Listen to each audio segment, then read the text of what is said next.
Hello and welcome to Rathod science academy.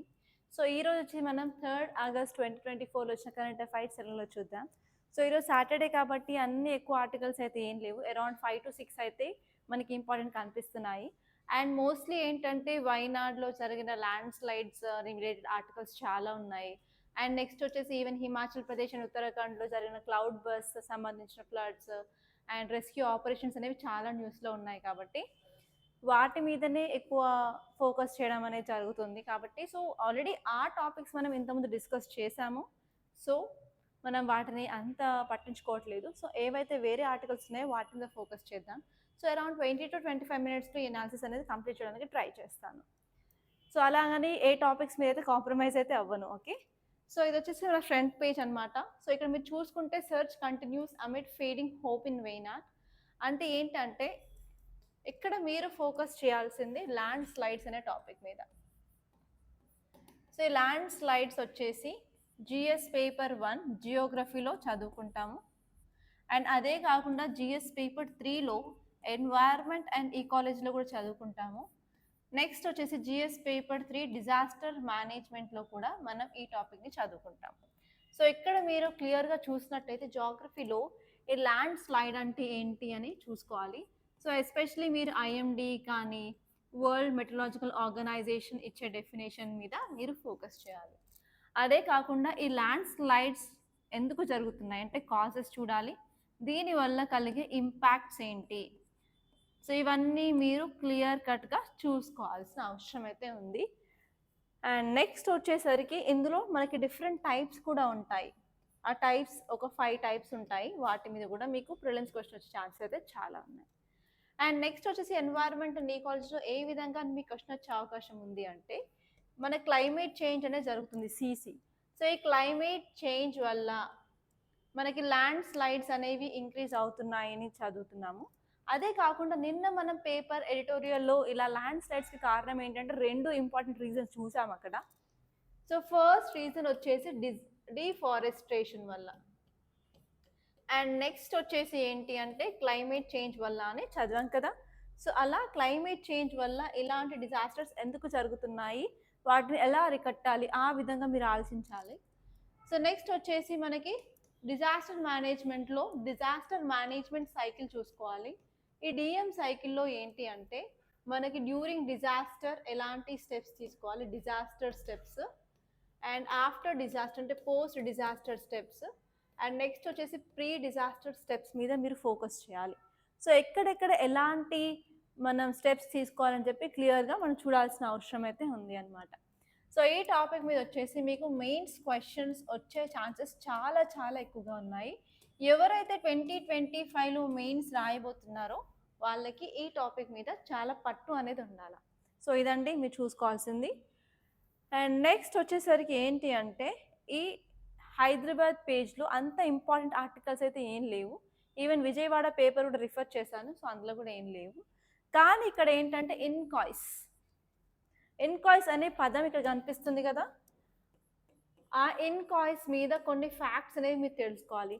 Especially మీరు TSPSC గ్రూప్స్కి కానీ APSC గ్రూప్స్కి కానీ మీరు ఫోకస్ చేస్తున్నట్టయితే అసలు ఇన్కాయిస్ అంటే ఏంటి, దాని యొక్క ఫంక్షన్స్ అండ్ రెస్పాన్సిబిలిటీస్ ఏంటి, అందులో ఎవరు ఉంటారు మెంబర్స్, ఓకే, సో దీని రోల్ ఏంటి అని మీరు కొంచెం చూసుకోవాలి. అది వచ్చేసి మళ్ళీ మనకి ఆర్గనైజేషన్స్లో కానీ అలాగే డిజాస్టర్ మేనేజ్మెంట్లో కానీ మనం చూసుకుంటాం. అండ్ నెక్స్ట్ ఇంట్రెస్టింగ్ టాపిక్ అండి ఏంటంటే nearly 2.5 of India's drug addicts from Telangana. So Telangana స్టేట్లో మనం చూసుకున్నట్టయితే డ్రగ్ అడిక్ట్స్ అనే ప్రాబ్లం అయితే ఉంది అని తెలుసుకున్నాము. ఈవెన్ మన ఎస్ఏ టీఎస్పిఎస్సి గ్రూప్ 1 ఎస్ఏలో కూడా ఈ టాపిక్ అయితే ఉంది, డ్రగ్ అడిక్షన్. సో ఈ డ్రగ్ అడిక్షన్ వల్లే మన దగ్గర క్రైమ్స్ అనేవి పెరుగుతున్నాయి. సో ఎంతమంది ఒప్పుకుంటారు డ్రగ్స్ అడిక్షన్ వల్లనే అవుతున్నాయి అని. సో డ్రగ్స్ అడిక్షన్ వల్లనే ఏంటంటే మనకి ప్రాబ్లమ్స్ క్రైమ్స్ అనేవి పెరుగుతూ ఉంటాయి.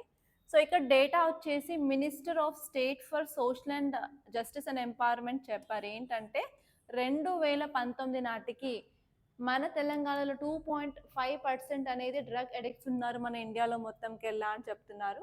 సో వాళ్ళు దేనికి అడిక్ట్ అయ్యారు అంటే కెనాబిస్కి, ఒపియాయిడ్స్కి, సెడేటివ్స్కి, కొకెయిన్, ఆంఫిటమైన్, అండ్ ఇన్హెలెన్స్ కానివ్వండి, సో వాటికి బాగా అడిక్ట్ అయ్యారు అని చెప్పడం జరిగిందనమాట. సో ఇక్కడ మీరు చూసుకోవాల్సింది ఏంటంటే డ్రగ్ అబ్యూస్ టాపిక్. ఏంటండి టాపిక్? Drug abuse. సో ఈ డ్రగ్ అబ్యూస్ ఎందుకు జరుగుతుంది అండ్ దీనికి గల రీజన్స్ ఏంటి, అండ్ ఈవెన్ నార్మల్గా మనకి డిగ్రీ కాలేజెస్లో కానీ, ఇంజనీరింగ్ కాలేజెస్లో కానీ, ఇంటర్ కాలేజెస్లో కానీ, స్కూల్స్లో కూడా ఈజీగా డ్రగ్స్ అనేది అవైలబుల్గా ఉన్నాయి. ఈవెన్ పబ్ కానీ, రేవ్ పార్టీస్లో కానీ. సో అలా చాలామంది సెలబ్రిటీస్ని కూడా పట్టుకోవడం జరిగింది. కాబట్టి అసలు రీజన్స్ ఏంటి డ్రగ్ అబ్యూస్కి చూసుకోవాలి. అండ్ నెక్స్ట్ వచ్చేసి డ్రగ్ ట్రాఫికింగ్ ఎలా జరుగుతుంది అని చూసుకోవాలి. అండ్ ఈ డ్రగ్ అబ్యూస్ వల్ల ఇంపాక్ట్స్ ఏముంటున్నాయి మన సొసైటీలో, ఏ టైప్స్ ఆఫ్ క్రైమ్స్ అనేవి పెరుగుతున్నాయి చూసుకోవాలి. దీన్ని అరికట్టడానికి గల మెజర్స్ ఏం తీసుకోవాలి. అదే కాకుండా డ్రగ్ అడిక్షన్ సెంటర్స్ గురించి కూడా మీరు కంపల్సరీ తెలుసుకోవాల్సిన అవసరం అయితే ఎంతగానో ఉంది. అర్థమైంది? ఇవన్నీ మీరు ఫోకస్ చేయాల్సిన టాపిక్స్ అన్నమాట. అండ్ ఇప్పుడు మీరు ఇంకొంచెం క్లియర్గా చూసుకున్నట్టయితే డైరెక్ట్గా ఎడిటోరియల్ పేజ్లోకి వెళ్ళొచ్చు. ఎడిటోరియల్లో కొన్ని ఆర్టికల్స్ అయితే ఇంపార్టెంట్గా కనిపిస్తున్నాయి. దానికంటే ముందు 2 ఆర్టికల్స్ అయితే ఢిల్లీ ఎడిషన్లో నేను కవర్ చేయడం జరిగింది. ఒకసారి అవి ఏంటో చూద్దాము. సో ఏంటి అంటే tax 72% assessees opted for new tax regime in 2023 to 2024 అని చెప్పడం జరిగింది. ఈ ఆర్టికల్ ఏంటి అంటే మనకి 2000 ఇప్పుడు ఏం జరుగుతుంది, పార్లమెంట్లో సెషన్స్ అనేవి జరుగుతున్నాయి కదా. ఏ సెషన్స్ జరుగుతున్నాయండి? బడ్జెట్ సమావేశాలు. సో బడ్జెట్ ఎప్పుడు ప్రవేశపెట్టారు? జూలై 23వ తారీఖున మన ఫినాన్స్ మినిస్టర్ బడ్జెట్ అనేది ప్రవేశపెట్టడం జరిగింది. అవునా? సో ఏంటి అంటే ఈ బడ్జెట్లో ఇన్కమ్ ట్యాక్స్కి సంబంధించి కొన్ని చేంజెస్ అయితే తీసుకురావడం జరిగింది. ఆ చేంజెస్ వల్ల మనకి 7.5% మంది ఎక్కువ ట్యాక్స్ని ఫైల్ చేయడం జరిగింది. అండ్ అదే కాకుండా ఇంకొకటి ఏంటి అంటే చాలామంది ఈ కొత్త ఐటీ ఫైల్ చేసే విధానాన్ని అడాప్ట్ చేశారని మాత్రం చెప్పారు. సో ఇదొక సక్సెస్ స్టోరీగా ఈ ఆర్టికల్ అని చెప్పడం జరిగింది. సో ఈ టాపిక్ని మీరు ఎక్కడ చదువుకుంటారంటే టాక్సేషన్ అనే టాపిక్లో చదువుకుంటారు. అండ్ ఈ ట్యాక్స్లో మనకి 2 టైప్స్ ఉంటాయి. ఒకటి వచ్చి డైరెక్ట్ ట్యాక్స్, ఇంకొకటి వచ్చి ఇండైరెక్ట్ ట్యాక్స్ అంటారనమాట. Direct tax, indirect tax. So income tax, corporate tax అవన్నీ వచ్చేసి మనకి డైరెక్ట్ ట్యాక్స్లో ఎగ్జాంపుల్స్ అనమాట. సో ఇప్పుడు మీరు ఈ ఆర్టికల్ని క్లియర్గా చూసుకున్నట్టయితే ఈ 2023-2024 ఆర్థిక సంవత్సరంలో భారతదేశంలోని వ్యక్తిగత ఆదాయపు పన్నును చెల్లింపుదారులు 72% వరకు ఏంటంటే వాళ్ళు కొత్త పన్ను విధానాన్ని ఎంచుకున్నారు. వాళ్ళు కొత్త ట్యాక్స్ రెజీమ్ని వాళ్ళు చూస్ చేసుకోవడం జరిగింది. సో దానివల్ల ఏంటి అంటే నార్మల్గా 7.29 crores income tax returns file చేసినట్టయితే అందులో 5.27 crores వాళ్ళు న్యూ రెజిమ్ని తీసుకోవడం జరిగింది అని చెప్తున్నారు. ఇక్కడ ఇంకొన్ని డీటెయిల్స్ చూసుకున్నట్టయితే ఇలా చాలామంది 72% పీపుల్ అనేది కొత్త ట్రెండ్ని యూజ్ చేయడం వల్ల మనం ఒక మేజర్ షిఫ్ట్ అనేది చూసుకుంటున్నామని చెప్పొచ్చు. అండ్ అదే కాకుండా మనకి 7.5% అనేది ఐటీ రిటర్న్స్ అనేది ఫైల్ చేయడం అనేది ఇంక్రీజ్ చేశారు అని చెప్తున్నారు. అండ్ ఈ న్యూ రెజిమ్ అనేది చాలా ఈజీగా ఉంది కాబట్టి చాలామంది ఈజీగా కట్టగలిగారు. అలాగే ట్యాక్స్ స్లాబ్స్ కూడా డిక్రీజ్ చేయడం వల్ల ఏంటంటే వాళ్ళకు కూడా కొంచెం ఇన్సెంటివైజ్గా ఫీల్ అయ్యి కట్టడం జరిగిందని చెప్తున్నారు అనమాట. సో అలాగే ఏంటంటే చాలామందికి ట్యాక్స్ బర్డెన్ కూడా తగ్గింది అని చెప్పారనమాట. సో ఇప్పుడు మీరు ఇంకొక ఆర్టికల్ ఇక్కడ చూస్తున్నట్టయితే ఇక్కడ కొత్త లయన్ శాంచురీస్ అనేది గుజరాత్లో తీసుకురావాలి అని చెప్పడం జరిగింది. ఈ లయన్ శాంచురీస్, అసలు శాంచురీస్ అనే పదం మనం ఎప్పుడు యూజ్ చేస్తాము అంటే ఏదైనా ఒక ఎనిమల్ ఎండేంజర్డ్ ఉండి దాన్ని కంపల్సరీ సంరక్షించాలి అనుకున్నప్పుడు మాత్రం వాటి సంరక్షణ కోసం వాటిని తీసుకెళ్ళి శాంచురీస్లో పెడతాము. సో ఇక్కడ గుజరాత్లో మనకు already Gir wild life sanctuary అనేది ఉంది. ఈ శాంచురీలో ఏంటంటే మనం ఏషియాటిక్ లయన్స్ని మనం కన్జర్వేషన్ చేస్తాము అనమాట. సో వాళ్ళు ఏంటంటే ఇప్పుడు ఇదే కాకుండా కొత్తది బార్దా వైల్డ్ లైఫ్ శాంచురీని తీసుకురావాలి అని చెప్పి ఈ ఆర్టికల్లో చెప్పడం జరిగింది. సో మీకు క్వశ్చన్ ఎలా వస్తుంది అంటే బార్దా వైల్డ్ లైఫ్ శాంచురీ న్యూస్లో ఉంది, అది ఏ స్టేట్లో ఉంది? ఇప్పుడైతే చెప్తారు గుజరాత్ అని ఈజీగా. అదే క్వశ్చన్ ఒక 3 to 4 months తర్వాత అడిగితే మీరు చెప్పగలిగే సిచ్యువేషన్లో ఉండాలి అనమాట. ఓకే, అర్థమైందా?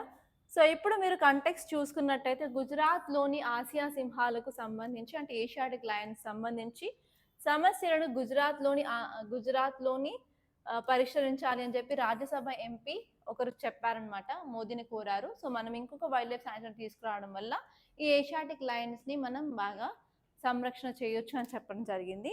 సో ఈ మీటింగ్లో ఏంటి అంటే ఎస్పెషలీ వాళ్ళు న్యూ లయన్ శాంక్చురీస్ మీద ఫోకస్ చేశారు. అండ్ ఇంకో కొత్త లయన్ శాంక్చురీని వాళ్ళు ప్రపోజ్ చేయడం జరిగింది. ఆ లయన్ శాంక్చురీ ఏంటంటే బార్దా వైల్డ్ లైఫ్ శాంక్చురీ అనమాట. అండ్ మీరు కొన్ని డీటెయిల్స్ చూసుకున్నట్టయితే ఈ మూవ్ వల్ల ఏంటంటే మనం ఎస్పెషలీ ఏషియాటిక్ లయన్స్ని కన్జర్వేషన్ చేయాలి అని మనం చేస్తున్నాము. దానివల్ల ఏంటంటే మన శాంక్చురీస్ని ఎక్స్పాండ్ చేయడం వల్ల వాటిని ప్రొటెక్ట్ చేయడమే కాకుండా ఏంటంటే వాళ్ళ యొక్క నెంబర్ని కూడా మనం ప్రొటెక్ట్ అనేది చేయొచ్చు, అంటే ఇంక్రీజ్ చేయవచ్చు. అండ్ దానివల్ల ఏంటంటే మన టూరిజంని కూడా బూస్ట్ చేయడం వల్ల అక్కడ లోకల్ ఎకానమీస్ కూడా బూస్ట్ అవడం జరుగుతుంది. లోకల్లో కూడా ఎంప్లాయ్మెంట్ మనం క్రియేట్ చేయగలుగుతాం అనమాట. అండ్ అదే కాకుండా మనకి ప్రాపర్గా లెజిస్లేటివ్ సపోర్ట్ ఉండడం వల్ల మనకు పాలసీ అనేది తీసుకురావచ్చు అని చెప్పడం జరిగింది. అండ్ నెక్స్ట్ వచ్చేసి 2 ఎడిటోరియల్స్ చాలా ఇంపార్టెంట్గా కనిపిస్తున్నాయి. ఒకసారి చూసినట్టయితే ఇది నిన్న నేను సపరేట్ వీడియో అనేది పోస్ట్ చేశాను, ఏంటంటే సబ్ క్లాసిఫికేషన్ ఇన్ ఎస్సీస్ అని. ఓకే, షెడ్యూల్ కాస్ట్లో సబ్ క్లాసిఫికేషన్ అంటే క్రీమీ లేయర్ గురించి సుప్రీంకోర్టు ఇచ్చిన తీర్పు గురించి అయితే నేను క్లియర్గా చెప్పాను. సో మీరు ఒకసారి ఆ వీడియోని చూసినట్టయితే 1975 సంవత్సరం నుంచి ఇప్పటి వరకు ఏం జరిగింది, ఏ కేసులు ఏమేమి చెప్పాయి విత్ కేస్ నేమ్స్తో సహా నేను క్లియర్గా డీటెయిల్గా నిన్న నైట్ పోస్ట్ చేశాను. ఒక్కసారి ఆ వీడియోని చూసినట్టయితే మీకు ఎలాంటి డౌట్ అయితే ఉండదు. సో మీకు కొంచెం బ్యాక్గ్రౌండ్ అనేది ఇస్తాను. సో బ్యాక్గ్రౌండ్ వచ్చేసి ఏంటంటే 2004 సంవత్సరంలో సుప్రీంకోర్టు అనేది ఒక తీర్పు ఇవ్వడం జరిగింది. ఆ తీర్పుకు సంబంధించిన కేసు ఏంటంటే E V Chinnaiah versus state of AP. So ఆ కేసులో ఏం చెప్పింది అంటే సుప్రీంకోర్టు, సో ఇప్పుడు మళ్ళీ మీరు ఒక షెడ్యూల్ కాస్ట్ తీసుకున్నప్పుడు దాన్ని మళ్ళీ వర్గీకరణ చేయడం వల్ల ఏంటంటే ఆర్టికల్ 14ని వయోలేట్ చేసింది. ఆర్టికల్ 14 ఏంటంటే రైట్ టు ఈక్వాలిటీని వయోలేట్ చేసింది కాబట్టి ఇలా చేయకూడదు అని చెప్పింది. అదే కాకుండా మన ఆర్టికల్ 341 ప్రకారం ప్రెసిడెంట్కి అనేది హక్కు ఉంది ఇలా లిస్ట్ చేయడానికి, స్టేట్ గవర్నమెంట్స్కి హక్కు లేదు, స్టేట్ గవర్నమెంట్స్ అసలు ఇన్వాల్వ్ అవ్వద్దు అని చెప్పింది. కానీ ఇప్పుడు జడ్జ్మెంట్లో 2024 జడ్జ్మెంట్లో ఈ జడ్జ్మెంట్ని తిరగరాసిందనమాట. సో ఇప్పుడు ఏమంటుంది అంటే article 16 sub class 4, okay, article 16 sub class 4, next వచ్చి ఆర్టికల్ 342 ప్రకారం ఆర్టికల్ 64 రిజర్వేషన్ గురించి అంటే 64 సబ్ క్లాస్ 4 రిజర్వేషన్ గురించి చెప్తుంది అనమాట. సో అక్కడ ఏంటంటే ఇన్అడిక్వేట్ వాళ్ళ నెంబర్ సరిగా లేదు అంటే కంపల్సరీ రిజర్వేషన్ ఇవ్వచ్చు అని చెప్పింది. అక్కడ అందరినీ ఈక్వల్గా చూడాలి అనే ఈక్వల్ వర్డ్ అనేది లేదు కాబట్టి మనం ఇందులో కూడా వర్గీకరణ చేయొచ్చు అని చెప్పింది. అండ్ అదే కాకుండా ఆర్టికల్ 342లో ఏంటంటే స్టేట్స్కి అండ్ యూనియన్ టెరిటరీస్ కూడా పవర్ అనేది ఉంది ఇలా మీరు లిస్ట్ తీసుకోవడానికి, అది ఓన్లీ ప్రెసిడెంట్ పవరే కాదు అని ఎప్పుడైతే చెప్పడం జరిగిందనమాట. సో ఒక్కసారి నా కైండ్ రిక్వెస్ట్ ఏంటంటే నిన్న వీడియో కూడా చూస్తే మీకు క్లియర్గా అర్థమవుతుంది. అండ్ దాని మీద కంపల్సరీ మీరు గ్రూప్స్లో కానీ ఏపీఎస్సీలో కానీ క్వశ్చన్ వచ్చే ఛాన్సెస్ చాలా 100% ఉన్నాయన్నమాట. ఆ టాపిక్ని అస్సలు మిస్ అవ్వద్దు మీరు. సో ఇప్పుడు ఈ ఆర్టికల్ని క్లియర్గా చూసుకున్నట్టయితే ఎస్సీలో కనీసం అభివృద్ధి చెందడానికి సబ్ కోటాను అనుమతించడం సామాజిక న్యాయానికి మరింత లోతుగా చేస్తుంది అని అంటున్నారు. సో ఏంటంటే ఎస్పెషలీ ఈ ఎస్సీ కాస్ట్లో అంటే షెడ్యూల్ కాస్ట్లో కూడా చాలామంది పువర్గా ఉన్నారు, వాళ్ళకి చెందాలి ఈ బెనిఫిట్స్ అన్నీ అని మనం సబ్ క్లాసిఫికేషన్ తీసుకురావడం వల్ల సోషల్ ఈక్వాలిటీ మీద దెబ్బ పడుతుంది అని క్లియర్గా చెప్తున్నారనమాట. ఒక్కసారి ఈ ఆర్టికల్ చూసుకున్నట్టయితే సుప్రీంకోర్టు ఏం చెప్పింది అంటే మనం సబ్ క్లాసిఫికేషన్ సబ్ గ్రూప్స్ అనేది తీసుకురావచ్చు అని చెప్పడం జరిగింది. సో అలా మనం ఒక పర్స్పెక్టివ్ అనేది ఎన్ని రోజులు 2004 వరకు ఏంటంటే అసలు చేయొద్దు అనుకున్నాము, అయినప్పటికీ ఇప్పుడు షిఫ్ట్ అనేది జరగడం వల్ల ఏంటంటే మనం సోషల్ జస్టిస్ మీద ఫోకస్ చేయాల్సి ఉంటుంది, అలాగే ఎస్పెషల్లీ మనం సోషల్ ఇన్ఈక్వాలిటీ మీద ఫోకస్ చేస్తున్నామని క్లియర్ కట్గా అర్థమవుతుంది. అండ్ అదే కాకుండా ఏంటంటే డైవర్స్ బ్యాక్గ్రౌండ్స్ అనేవి ఉంటాయి, సో వాళ్ళకి అఫర్మేటివ్ యాక్షన్స్ గవర్నమెంట్ నుంచి సపోర్ట్ అనేది ఉండాలి అనమాట అని చెప్తుంది. అదే కాకుండా మీరు హిస్టారికల్గా చూసుకున్నట్టయితే ఈ ఎస్సీ గ్రూప్స్ అనే వాళ్ళు ఎప్పటి నుంచో మన బ్రిటిష్ కాలం కాదు, మన వేదిక్ పీరియడ్ తీసుకున్నప్పటి నుంచి వీళ్ళకి హిస్టారికల్గా డిసడ్వాంటేజ్ అనేది ఉంటుంది కాబట్టి వీళ్ళు చాలా ఛాలెంజెస్ ఫేస్ చేస్తున్నారు. ఎస్పెషల్లీ వీళ్ళకి ప్రాపర్‌గా ఎంప్లాయ్‌మెంట్ ఉండదు, ఎడ్యుకేషన్ ఉండదు. ఇంకా అవి లేకపోవడం వల్ల ఇంకా అక్కడే ఉన్నారు. వాళ్ళు పైకి తీసుకెళ్ళలేకపోతున్నారు. కాబట్టి కంపల్సరీ గవర్నమెంట్ అనేది అఫర్మేటివ్ యాక్షన్ తీసుకోవాలన్నట్టు ఈ ఆర్టికల్‌లో చెప్పారు. అండ్ ఈవెన్ క్రీమీ లేయర్ మనం ఓబీసీలో ఎలా తీసుకొస్తున్నామో ఇలా తీసుకురావడం వల్ల ఏంటి అంటే ఎస్పెషల్లీ జెన్యూన్‌గా ఎవరికైతే చెందాలో వాళ్ళని అప్లిఫ్ట్‌మెంట్ చేయడానికి గవర్నమెంట్‌కి అనేది ఒక ఛాన్స్ ఉంటుంది అని క్లియర్‌గా ఇక్కడ ఈ ఆర్టికల్‌లో చెప్పడం జరిగింది అన్నమాట. సో అలాగే ఈ జడ్జ్‌మెంట్ వల్ల ఏంటంటే స్టేట్స్‌కి ఎంపవర్‌మెంట్ అనేది వచ్చింది. ఎందుకంటే స్టేట్స్ వాళ్ళు లిస్ట్‌ని తీసుకురావచ్చు అన్నమాట. అండ్ నెక్స్ట్ వచ్చేసి ఇలా చేయడం వల్ల ఏంటంటే ఎస్పెషల్లీ ఏ బడుగు వర్గాలకి రిప్రజెంటేషన్ కావాలో సో వాళ్ళ మీద మనం ఫోకస్ అయితే చేస్తామన్నట్టు క్లియర్‌గా ఈ ఆర్టికల్‌లో చెప్పారనమాట. అండ్ నెక్స్ట్ టాపిక్ వచ్చేసి 5 guidelines to dragon elephant tango. So ఈ ఆర్టికల్ దేని గురించి చెప్తుంది క్లియర్‌గా అంటే ఇండియా చైనా రిలేషన్స్. ఈ ఆర్టికల్ వచ్చేసి ఇండియా చైనా రిలేషన్స్ గురించి అయితే చెప్పడం జరిగింది. సో ఇప్పుడు మీరు ఈ ఆర్టికల్ చూసుకుంటే చైనాకి సంబంధించిన అంబాసిడర్ ఇండియాకి విజిట్ చేయడం అనేది జరుగుతుందన్నమాట. సో అందుకని చైనా ఇండియా రిలేషన్స్ అనేది న్యూస్లో ఉండడం జరిగింది. సో అదే కాకుండా ఏంటంటే రీసెంట్గా మనకి 30th రౌండ్ ఆఫ్ టాక్స్ కూడా జరిగాయి. ఈ రౌండ్ ఆఫ్ టాక్స్ ఎందుకు అంటే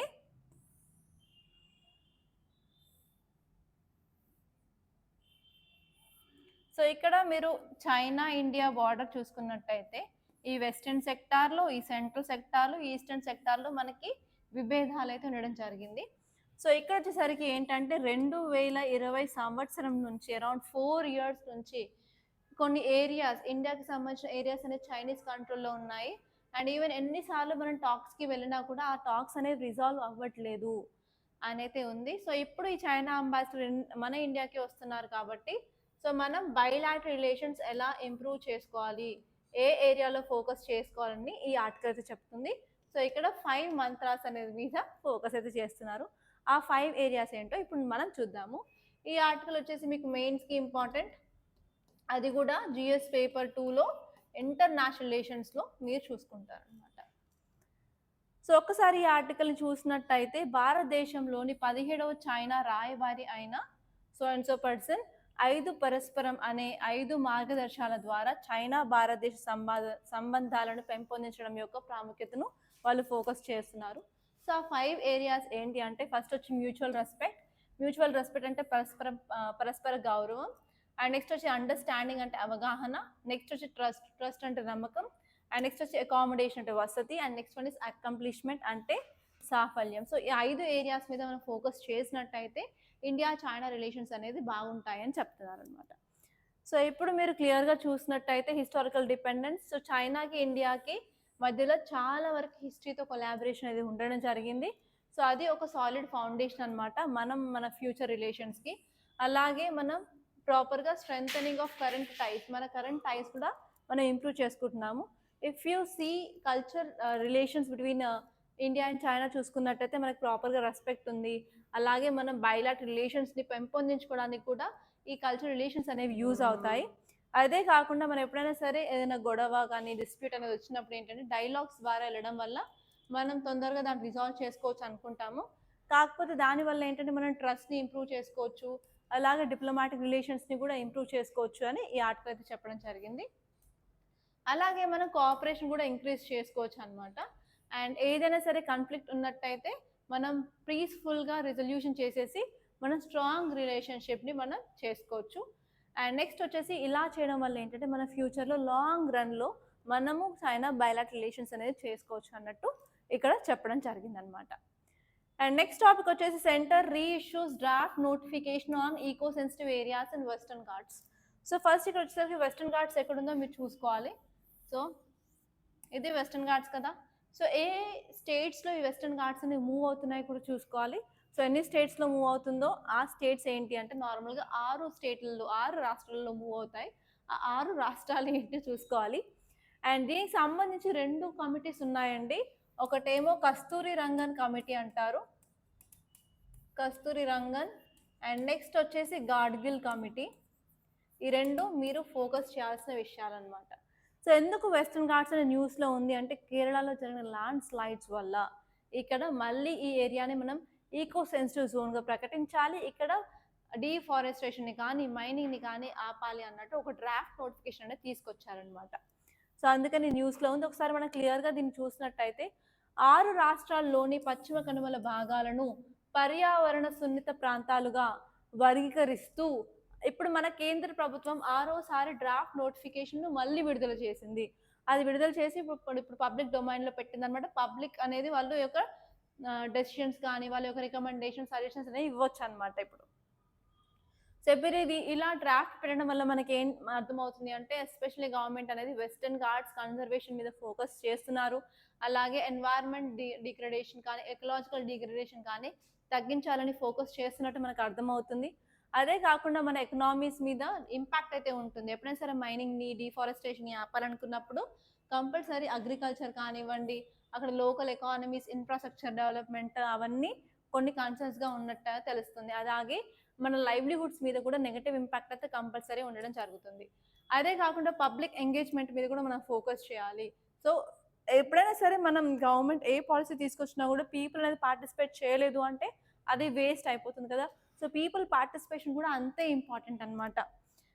అండ్ నెక్స్ట్ వచ్చేసి మనం స్టేట్కి అండ్ సెంట్రల్ గవర్నమెంట్కి మధ్యలో ఉన్న బ్యాలెన్స్ కూడా మెయింటైన్ చేస్తూ మనం ప్రాపర్ ఎన్వైర్న్మెంట్ కన్సర్వేషన్ మీద ఫోకస్ చేయాలి.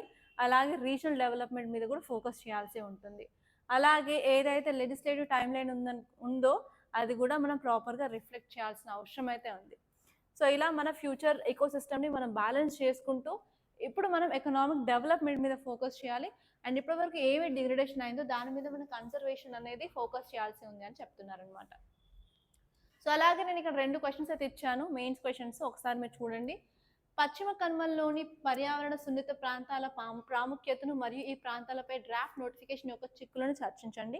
సో జస్ట్ 150 వర్డ్స్లో రాయడానికి అయితే ట్రై చేయండి. అండ్ నెక్స్ట్ వచ్చేసి భారతదేశంలోని షెడ్యూల్ కులాల వర్గంలో ఉపవర్గీకరణ డిమాండ్ వెనుక ఉన్న హేతుబద్ధతను చర్చించండి. అటువంటి ఉపవర్గీకరణ అట్టుగడను వర్గాల సామాజిక ఆర్థిక స్థితిని ఎలా ప్రభావితం చేస్తుంది. సో ఇలా మీరు కంపల్సరీ ఆన్సర్స్ అయితే రాయడం స్టార్ట్ చేయండి. సో ఎప్పుడైతే మీరు ఆన్సర్ రాయడం స్టార్ట్ చేస్తారో అప్పుడే మీకు ఐడియాస్ అనేవి వస్తాయి, అప్పుడే మీరు ఇంప్రూవ్ అనేది అవుతారు. సో మీ సత్తా ఏంటో మీకు తెలుస్తుంది. సో రాయకుండా సరే డైరెక్ట్గా వెళ్ళి ఎగ్జామ్లో రాస్తాను అంటే మైండ్ అసలు ఏం పని చేయదు, అసలు మీకు వచ్చింది కూడా అక్కడ రాయలేరనమాట. సో ముందే ప్రాక్టీస్ అనేది చాలా ఇంపార్టెంట్, ఎందుకంటే practice make man perfect. So అదే మేము ఇక్కడ ఫాలో అవుతున్నాం మన రాథోడ్ సాయస్ అకాడమీలో. సో అంతే అండి. మీరు ఫౌండేషన్ కోర్స్ తీసుకోవాలి, మీరు ఇక్కడ జాయిన్ అవ్వాలి అనుకుంటే కంపల్సరీ మీరు మమ్మల్ని కాంటాక్ట్ అవ్వాలంటే ఈ నెంబర్కి అయితే కాల్ చేయండి. 8074765513. సో ఇక్కడ మన ఫౌండేషన్ కోర్స్లో మీకు కరెంట్ అఫైర్స్ మీద ఫోకస్ ఉంటుంది. And everyday 5 hours of classes ఉంటాయి. మీకు బేసిక్స్ నుంచి అడ్వాన్స్ లెవెల్ వరకు చెప్తారు. అండ్ ఫ్యాకల్టీ వచ్చేసి టాప్ ఫ్యాకల్టీ ఉంది మన దగ్గర. ఎస్పెషల్లీ బెంగళూరు అండ్ ఢిల్లీ ఫ్యాకల్టీని అడాప్ట్ చేసుకుంటున్నాము. అండ్ నెక్స్ట్ వచ్చేసి డైలీ మీకు ప్రాక్టీస్ అనేది ఉంటుంది, మెంటార్షిప్ అనేది ఉంటుంది. సో ఇవన్నీ కావాలి, ఇవన్నీ కంపల్సరీ అనమాట సక్సెస్కి. So choosing of right coaching institute is also very important in your preparation. So అందుకని ఒక టైం పైన సర్లే కానీ మంచి డెసిషన్ అయితే తీసుకోవడానికి ట్రై చేయండి. సో అదండి ఈరోజు మన కరెంట్ అఫైర్స్ అనాలిసిస్. సో ఇంతటితో నేను ముగిస్తున్నాను. సో కంపల్సరీ మీకు ఈ క్లాస్ నచ్చినట్టయితే జస్ట్ ఒక 20 seconds పాజ్ చేసి లైక్ బటన్ కొట్టండి. అలాగే కంపల్సరీ ఈ వీడియోని మీ ఫ్రెండ్స్తో షేర్ చేయండి. అండ్ మన కొత్త ఛానల్ ఉషా మ్యామ్ రాథోడ్ సాయస్ అకాడమీని కంపల్సరీ సబ్స్క్రైబ్ అయితే చేసుకోండి. ఓకే, దాట్స్ ఆల్ అండి. Thank you so much for watching. And మళ్ళీ రేపటి కరెంట్ అఫైర్స్తో మీ ముందుంటాను.